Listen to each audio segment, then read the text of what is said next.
I like winter. It has its very own magic. Still, months of cold, grey days wear on you. I get why one would want to celebrate the return of spring, the equinox when the balance of night and day finally tips towards light again.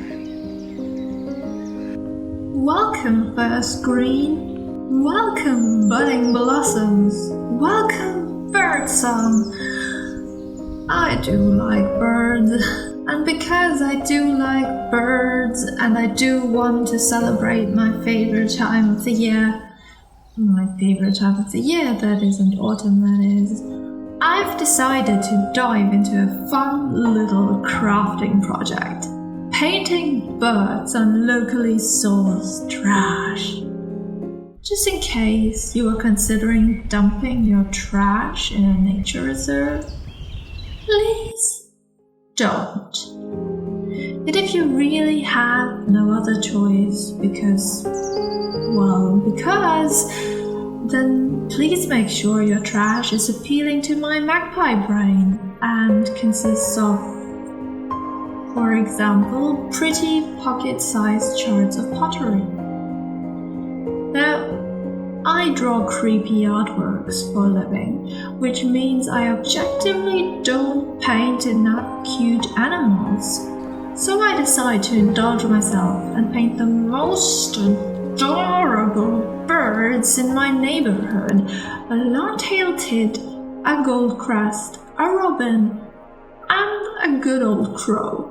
And if you think crows are not the most adorable birds, you have never really looked at a crow.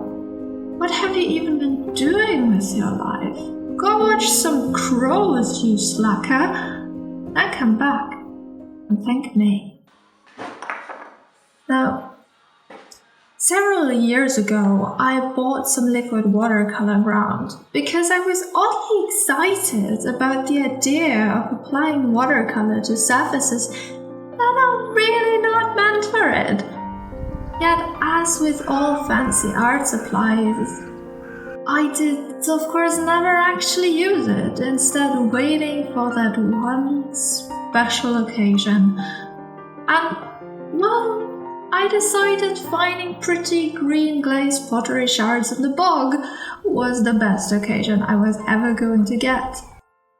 Now look at me, applying that precious foundation like it's no big deal, like this is not a mental battle between the impulse to preserve each drop of expensive paint and the practical decision to actually use it, because in the end I'd rather have spent my gold coins on making some imperfect art than on a pristine bottle of paint some poor I will throw away when cleaning out my flat after I'm dead. How can I best bring the essence of this tiny, fluffy creature onto the shard? Let's face it, I can't. I'm meant to fail. There is no way I can capture the ultimate perfection of this little body with my humble paintbrush. Yet there is nothing to it, to try anyways. And isn't that life? I can't really pretend I know what I'm doing here. After all, it's a fun little experiment, and I'm learning as I'm working. How does the watercolor behave on this surface? Does the watercolor ground keep its lofty promises? Ultimately, it doesn't matter. Making fun, low-stakes creative work like this only for myself means I get to smear paint and scratch pencils however I like.